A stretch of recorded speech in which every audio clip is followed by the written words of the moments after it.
everyone. Welcome to the Happy Flosser podcast. My name is Billy Luntz.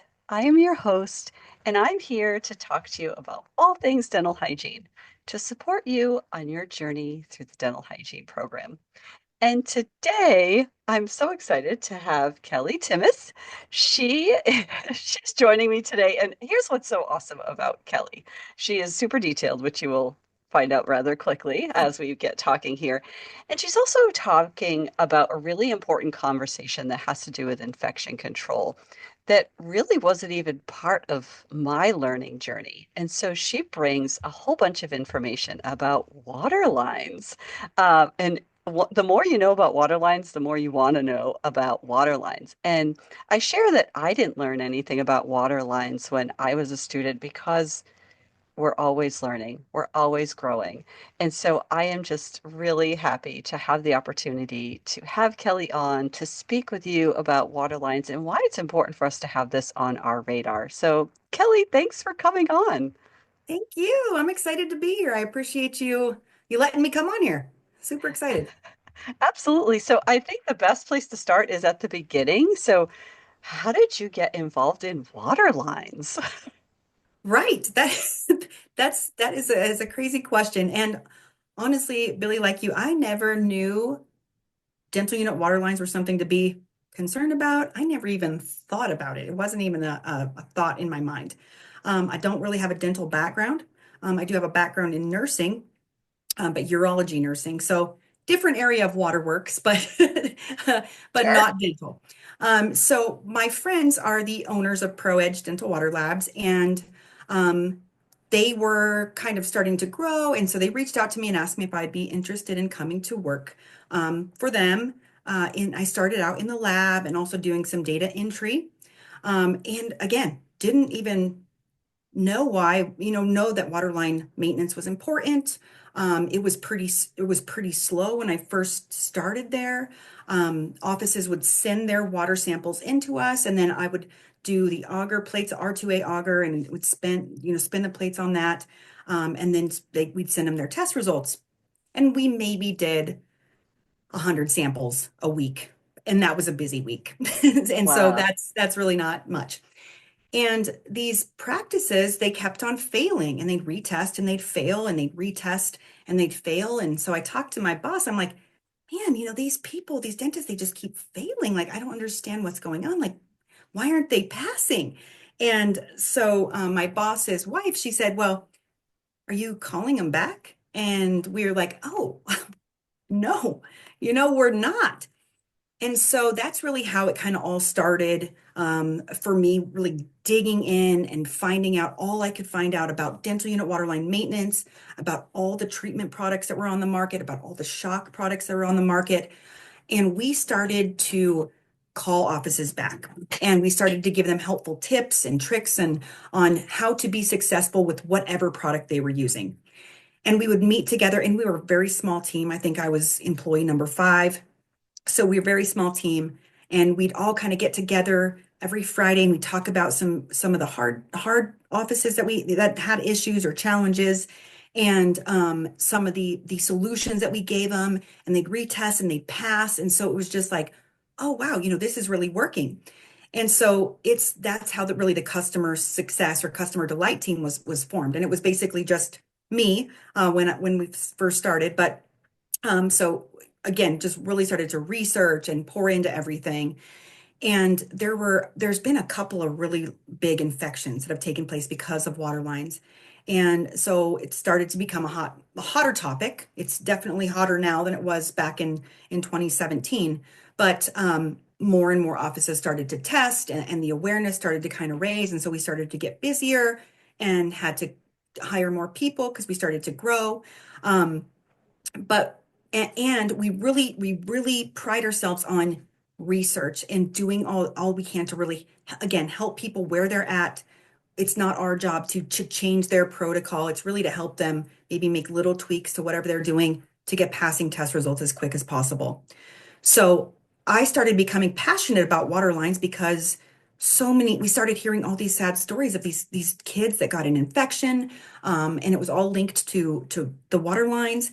And it was like, oh my goodness, like I'm sure the dentist or dental professionals don't go into work and think that they're going to or have the intention of getting their patients sick, but it kept on happening. And we are like, man, this is preventable. We need to just do more to get the word out there and to spread the awareness on water lines. And so super passionate about it now. Again, wasn't before, but now it's near and dear to my heart because it's so important that we spread this word. Yeah, I can tell you're passionate about it. And, it's one of those things that are just not, it's just not part of what you're thinking about. Water Right? is water. It comes out of the air water syringe when we Yes. squirt it, and everything's good. And I feel like once you start testing it is when you start really realizing that it can cause problems with your Yeah. patients. And Mhm. um, we are a water bottle society, right? Right. All it takes is put some water in your water bottle and then just leave it for a week in your kitchen and Right. open up that water bottle and look at it. And I did this test for myself when we first started testing our water lines in my office. And I could not believe that that water, there was no contamination in that. It just came out of the faucet. But by sitting there for a week, a lot of Mhm. things happened to Right. that water. Right. Right. Yeah, unreal, unreal. Um, that's a daunting task, though, to think about all of the dental offices across the country. Mhm. It really is. And it's a daunting, I think it's can be scary for practices to start testing because Yeah, I think it's like, what if we do if we fail? And this is going to start this whole thing. Like, is it really a big deal? And so that's another thing where we want to just kind of walk alongside practices and help them to be successful. But it's scary. And and there's so much confusion about it. And I think it's sad that as more infections have to happen and they are happening, and so more companies are starting to bring out tests and products, which is great, but at the same time there's a lot more information and it can be a bit confusing. yeah, It's like, wait, what do I listen to? What is right? And and then we get people that are, well, we use distilled water, and so that should be good. And so mm, it's just important, like you said, with the water bottle in your kitchen for a week. Well, think about those little tiny water lines. So it's not actually the bottle so much, which definitely can be a problem. It can get contamination, but in those little tiny water lines, it sits stagnant. It sits at room temperature. I mean, think about it in your office. How often are you holding down your air water syringe and kind of just letting it flow for hours? Not often, right? And so we figure that the water lines, the water really goes through the water maybe 23, or the lines sit stagnant about 23 hours a day, because it just, you don't use that much of it. And so the stagnation, the room temperature, the tiny little lines, it's just the perfect place for bacteria to grow and that biofilm to really form in the lines. And then it's just hard to remove. And so it's just this whole process and really kind of getting people over the fear of testing or the fear of like, oh, what is this going to cost me? What am I going to have to do? Is it dangerous? Like I feel like I haven't gotten anyone sick, so why do something now? I feel like I'm good. And yeah, so it's a struggle for that, but it's definitely getting better. More and more offices are testing for sure. yeah. I think one of the and I'm just going to speak for myself. So when I did that water bottle test in my kitchen, the only place where I saw real issues was in the straw. When I took the water bottle and I opened it back up, the whole inside part of the straw was black. I was so Oh, grossed out. I was so grossed out by this water bottle. And I will say the reason why I did the test was as a clinician, when we first started thinking about our water, the first thing we did was self-contain our units. Instead of right, just having the water come from the tap or the source from the town, each unit became self-contained. And I'll tell you what, that was a hurdle by itself because something that I had never thought about was running out of water. And all of a right. sudden, I'm going through a full day of patients and I'm about halfway through the day. And I've got to look at my water bottle to make And sure it make has sure. water in it, right? That was something never on my radar before. And Right. so there's some of these little tiny pivots that you have to make. Yeah. And I think what you're doing, and that's bringing light to the significance of it and the Yes. reason behind it. that motivates the clinician to say, okay, one more thing for me to think about in the course of a Right. day, but this is why we're doing it. Yes. I love that example. I mean, the straw was black. I mean, that's yikes, but that's exactly right. That tube or that straw is what is where the problem really starts. And I think too when people start to test, they start to shock and they see all the stuff that comes out of there. Yes. It's shocking in our minds. It's like, oh my goodness, like wow. And so then they were like, we really need to do this is gross. We got to do something. But yeah, it's about making those little pivots or changes. And that's another point of connected directly to the city. That's also some confusion too, because people are like, well, the city, the municipal supply is fine. I turn on my faucet, I drink it, it's fine.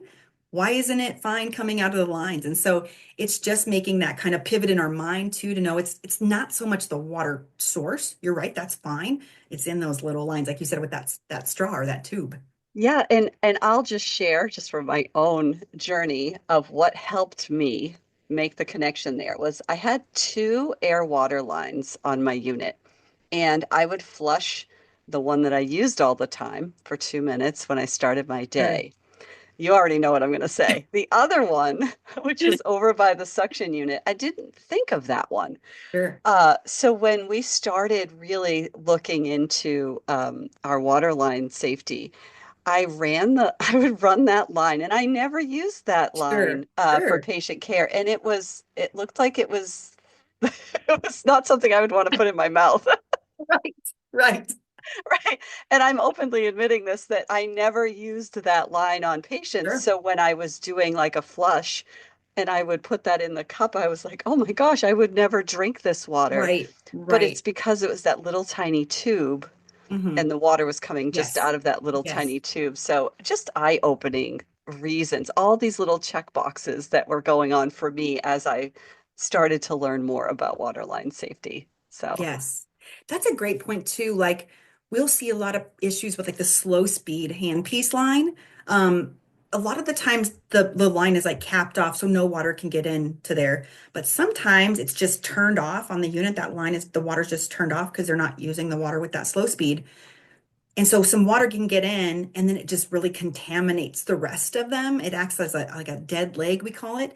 And people don't even think about it. They're like, I don't use water in it. It should be fine. But some water can get in there and then it just causes contamination, cross contamination for the rest of the lines, like you were yeah. saying the other. Yeah.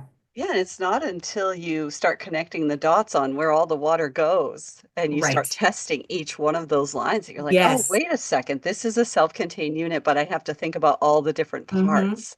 Yeah, Right, right. so And good. that's crazy. So a lot of people will just test their air water syringe because they're like, well, they're all connected. It's the same bottle, whatever. But every line needs to be tested. That's such a good point because each line has its own microbiological environment. So maybe what's growing in the handpiece line isn't so much in the air water syringe. And the air water syringe, the water comes out faster out of that line. So it fails less than the other lines do. Oh, And so it's really important to test all of the lines. yeah. I think the ick factor is a real good motivator for me. Totally, totally right. Just the ick factor. And I hope Oh my word. if there's any people that are listening that are patients and are not dental professionals, they're saying, "Oh my gosh, I hope everybody is doing this wherever I Yes, have my yes. treatment done." Mhm.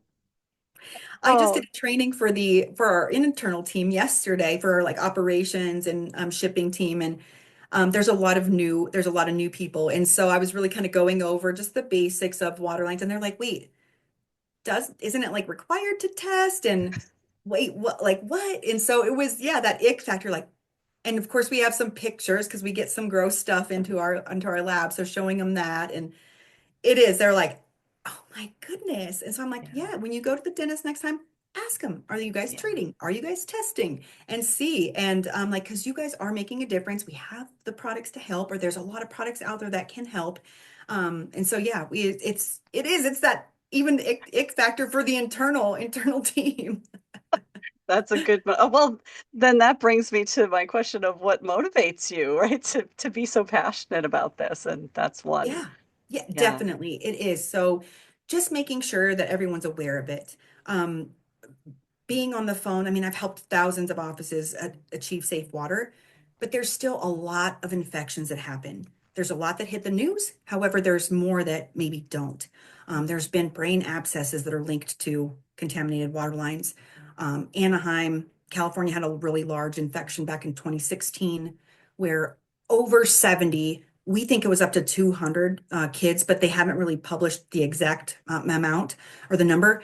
And so there's at least 70 kids that got a really nasty infection, three infections in Georgia now, and just all over. I talked to a dentist probably maybe a month ago, and she had gotten mycobacterium in her lungs, and they were testing, and they tested the lines, and there was mycobacterium, and they think she got it from breathing in the aerosols. And so dental professionals as well, it's not just our patients, but we're breathing that in too. Yeah.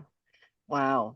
Yeah. Yeah, I think COVID, how do you think COVID pivoted your water business? Huge. It made a huge difference. And I mean, with COVID, I mean, at the beginning, I mean, everything was shut down. And of course, dentistry, right? We're right here to our patients. And so we're like, you guys, it's a high risk industry. We need to shut down. And some states were longer than others, but it was such a nightmare, right? But then when we started to open back up, they did tons and tons of studies that are published now, peer-reviewed articles. They thought, we're going to find a lot of COVID in dentistry. And what they were finding weren't finding really COVID, but they were finding a ton of pathogenic waterborne bacteria from the water lines in in all the tests that they did. And so it's really helped too. And I think when you're a dental professional, of course you care about your patients, but then when you learn, oh my goodness, like I could get sick from this too. I want to protect myself. I want to protect my team. I want to protect my patient. We've got to do something. And so it's just again, I don't want anyone else to get sick. That's my main passion, and that's really why we do what we do. But it's also just spreading awareness because it can happen to dental professionals, to patients, and it's preventable. It's preventable. Yeah. And it's one of those things that it's like right there in front of you and you don't Yeah. even notice it.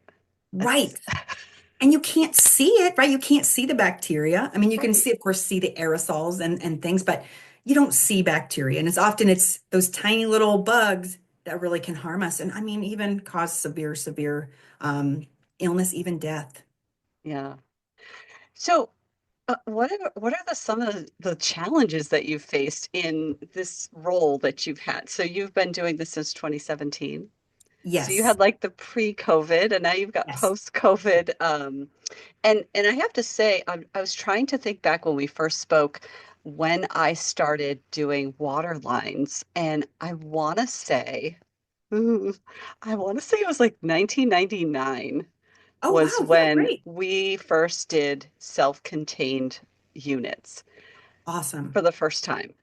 But when I think about why I was doing it and then what we knew, we did not know much No, no, compared to now. nothing. Right. Yeah, Right. yeah, I would say, yeah, I think COVID really helped us as well, because we couldn't really go out and do things, and so we did a lot of webinars, yeah, and they were packed. I mean, every single one we would get 500, 600, 1,000 people, and so it was awesome, and we were able to really share it. So I think it really helped raise awareness. Um, and it's just I think a challenge is like you said there's more known about it now. mm, Of course the CDC has put guidelines in place had since 2003, so for decades. And I believe they talked about it in the MMWR, and I can't remember exactly the date that that came out. So I mean they've talked about it for decades, but it's just a small section. Even in the CDC guidelines, it's so small, and there's so much else to do, right? yeah, There's tons of stuff for hygienists, for dental assistants, for dentists. And so I think that's really the biggest challenge is finding time in the day to really focus on water lines. It's like we have so much other stuff to do. Like, when do you want me to do this? And so, and I get it, right? There's so much to do. We got to worry about all things infection control. And so really just portraying this is a really important part of infection control. It's a small part, but we've got to find ways to make it easier, for the dental assistant or the hygienist, because they're usually the ones that'll take on this role. And then plus just educating team members, he makes sure we're flushing in between patients, make sure we flush in the morning, keep the lines flowing as much as we can throughout the day. That's definitely going to help. And just educating on the why. And again, kind of showing that ick factor that Yeah. will really play a part. So I think, yeah, just the challenge of finding time in the day. I think too, a lot of dental assistants don't go through that much training. Maybe they're just trained in office, which I get it. Like there's a shortage. And so if they don't know about it, I didn't know about water lines, right, when I started. And so it's just a matter of if you don't know something, you don't know something. And so, and like you, there's a lot like you didn't know before that, you didn't. So it's just about teaching and educating and giving the reasons why. So I think that's definitely one of the challenges. I think the team, and there's so many other labs that really do a good job at this too, is really just educating, working with that dental assistant, that hygienist on here's what you do, here's some tips and tricks to make it easier throughout the day. Really walking through the instructions for you so they know how to use their products the best is also really helpful. So I think that would probably be the biggest challenge is just finding time and giving them time or giving them the tips to do it, and just kind of getting past that barrier. And then Yeah. also, I think just all the new products and stuff that are coming out there, which again is great, but there's also a lot of conflicting informations, maybe from a marketing strategy. Hey, we're trying to sell this or we're trying to do this. And so they're kind of going against each other. And it's hard to know who's telling me the truth, what's right. And so I really love the fact that we pour into, we still every quarter, and if a new product comes out, we'll dive into that too, because we want to understand it. We want to know how it works.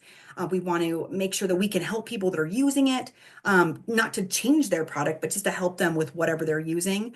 And then really just giving them tips on how to make that work better. But there's a lot of other companies that might not do that. Maybe they don't have the time or the staff to do that. And so I think that that's really something good about us. But I think when there's too much information or conflicting information, it's like, what do I do? Like Yeah. they so and so told me this person told me this person told me this. Like what's right? Yeah. And I think probably there's truth in all of it. It's just kind of finding the truth overall, the broad Yes. spectrum. Yeah. Yes. Yeah. Figuring it out, diving into the Yes. research a little bit. So I Yes. would say from a student perspective, most students, they learn about infection control, and then flushing their lines is on their skill evaluations, when Oh, they're setting up nice. their ultrasonic tip or when they're, doing some procedure with a patient, they have to flush their lines, or when they're doing unit maintenance, they have to flush their lines. So I really appreciate you coming on and explaining the why factor behind that Yeah. being as part of their skill evaluation or part of their process of care with their patients. That when they're setting up their unit, they have to flush all of their lines for 2 minutes. And this kind Yes. of helps them connect the dots, which Hmm. is much appreciated. So it's so important. Again, like keeping the lines flowing for sure that morning flush because everything's been sitting overnight. In between patients is really important. I think Mhm. that step gets missed too. And that's for a couple of reasons. Because we want to keep the lines flowing, but patient A comes in, we're working on them, air water syringe, handpiece, scaler, whatever we're using. That saliva, that blood, that bioburden can get into the motor or into the inner parts of the air water syringe or whatever device we're using. Patient B comes in, we change the air water syringe tip, but it's in the motor and that can go to patient B. So there can be some cross contamination and we want to stop that. We want to make sure that that doesn't happen. So those 20 to 30 seconds in between patients is so, so important. Yeah, that's a great protocol, and Yeah. that's why so much stuff is disposable or autoclaved Yes. between every patient and Yes. all Love those that. other parts of infection control. I Yes. I really appreciate the water piece though, because I Yeah. think we're really good at checking the boxes and understanding things like that, but Mhm. the water just get flows right past us, I Right. guess. It's just you don't think about it. It's like it's water. It's fine. It's distilled. It's tapped. It's fine. It's just hard to kind of wrap our Yeah. our minds around it. So why would an office switch to distilled water in their self-contained system versus their water, town water? I think that sometimes like will think, well, my town water doesn't taste the best, or maybe it's a hard water. There's too many minerals, or it can cause some calcium deposits. And so that's one reason. Hmm. However, we would really advise against distilled water. And a lot of the manufacturers are also going against distilled water for a couple of reasons.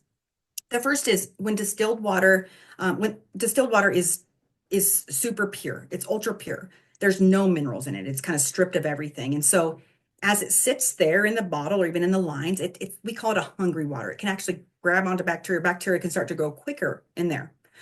Also, it can become acidic when it's exposed to air. Distilled water can be slightly acidic, and it can start to corrode or cause issues for the dental units. And so, ADEC and a couple of the other manufacturers really advise against those ultra pure water like distilled. But if they have concern about their tap water, and they know like, hey, it's too hard, it just, we have issues with it, we would recommend like a purified bottled water over a distilled water. But most of the time, tap water is fine to use. It's free, which is nice, and it's balanced in minerals. It's a good quality, pretty much. But again, if it's too hard, of course, you don't want to use that. But maybe go in with a bottled water would be better. Yeah. Yeah, Well, thank you for that because yeah, I'll be honest, right now I'm working in two different clinical situations. One is using distilled and one is using tap yeah. water. So I Sure. ask because there's conflicting evidence there, just There in really my is. world. Yeah. And it's kind of like mind blowing or hard to kind of think. It's like, what? Like, this is bottled distilled. I just opened. It's fine. Like, why can't this would be better? Yeah. And from a bacterial standpoint, it is fine when you first open it. It's just making sure that you're adding some sort of treatment product to it. You're changing it out. And if you start having issues with your units, maybe looking to go towards that purified water would be better. I gotcha. Oh, Yeah. well, thank you, Kelly. Oh my gosh, Yeah. you're just full of information. Oh, thank you. So, well, if there's one thing you could leave the audience with, the students and dental professionals out there that are listening about, your charge as a passionate water person, what would it be? No, I think the most important part would be that no matter what you're using, whatever what treatment product or whatever shock product, it takes effort, it takes work. But as long as you're doing those daily maintenance steps, you're going to be fine. Making sure we're reading the IFUs, making sure that we know, it's going to take effort. There's some products, it's getting better now, but there's some products that are sold as kind of like, put this on, you don't need to do anything for a year. And that's just, if it sounds too good to be true, it probably is. And so just knowing it's going to take work, but it's going to be easier as you get a protocol down. And I would say that there's really three main steps to waterline maintenance, and that would be to shock, and that's using a strong chemical to really clean out those lines.